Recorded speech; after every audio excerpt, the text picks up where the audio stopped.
पाकिस्तान की जो अभी तक सबसे बड़ी NFT मीम सेल हुई है फ्रेंडशिप एंडेड के नाम से, वो हमारे ऑक्शन हाउस के थ्रू हुई थी। बेसिकली हमने उसे ऑक्शन किया था, ऑल्टर ने उसे फाउंडेशन पे लेके गए। फाउंडेशन दुनिया का सबसे बड़ा प्लेटफॉर्म है। हमने वहाँ पे पाकिस्तान को रिप्रेजेंट किया, फ्रेंडशिप एंडेड को वहाँ पे सेल करवाया।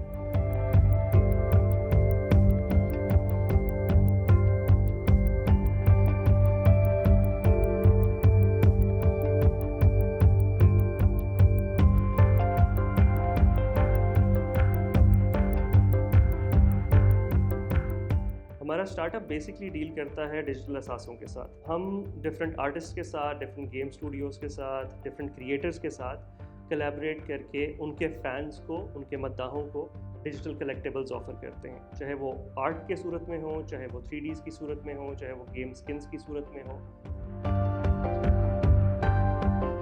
स्टार्टअप शुरू करने का आइडिया मुझे तकरीबन सितंबर 2020 में आया। वैसे ही बैठ के मैं एक वेबसाइट पे पहुंचा जिसका नाम था NBA टॉप शॉट, और वहाँ पे मैंने देखा कि डिफरेंट बास्केटबॉल प्लेयर्स की, डिफरेंट मैचेस की वीडियोस ट्रेड हो रही हैं, बेची जा रही हैं। ये बात समझना थोड़ा मेरे लिए मुश्किल था कि कोई मैच की वीडियो क्यों ख़रीदना चाहेगा, क्योंकि वो तो एक फ्रीली अवेलेबल रिसोर्स है।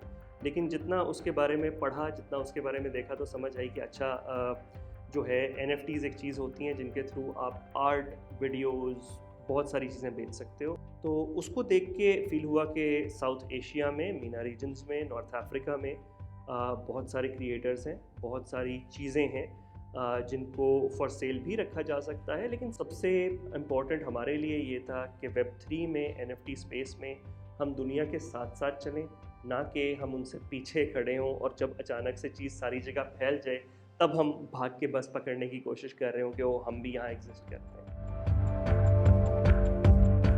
अभी हम करंटली जो प्रोजेक्ट कर रहे हैं उसका नाम है डिसअपॉइंटेड फैंस, और ये प्रोजेक्ट सारिम अख्तर के साथ कोलैबोरेशन में है। सारिम अख्तर, जैसे कि आप जानते हैं, is known as the disappointed cricket fan या एंग्री क्रिकेट फ़ैन ग्लोबली। इस NFT प्रोजेक्ट के सारिम को 2 फ़ायदे होंगे। एक तो होगा मॉनेटरी फ़ायदा पैसों के अंदर, उसके अंदर 2 तरह के फ़ायदे हैं। एक तो होगा फौरी तौर पे फ़ायदा, जो कि जैसे ही NFTs बिकती जाएंगी उसके अगेंस्ट क्रिप्टो करेंसी जो है उनको मिलती रहेगी। दूसरा फ़ायदा है लॉन्ग टर्म, कि जितनी दफ़ा वो NFTs आगे हाथ एक्सचेंज करेंगी, आगे बिकती जाएंगी, उसके ऊपर रॉयल्टी उनको रिसीव होती रहेगी। दूसरी तरफ जो हम जाते हैं वो है ब्रांड कम्युनिटी का फ़ायदा। उससे फ़ायदा ये होगा, ऑलरेडी उनका भी ब्रांड है, एक मीम कल्चर में है, लेकिन इससे एक बिजनेस ब्रांड बन जाएगा।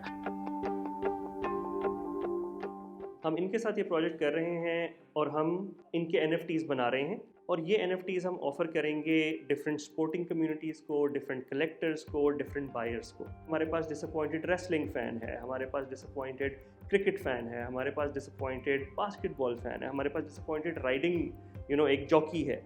तो ये 7000 आर्टवर्क्स जो बनाए जा रहे हैं, ये उन्हीं स्पोर्ट्स कम्युनिटीज़, उन कलेक्टेबल कम्युनिटीज़ को केटर कर रहे हैं।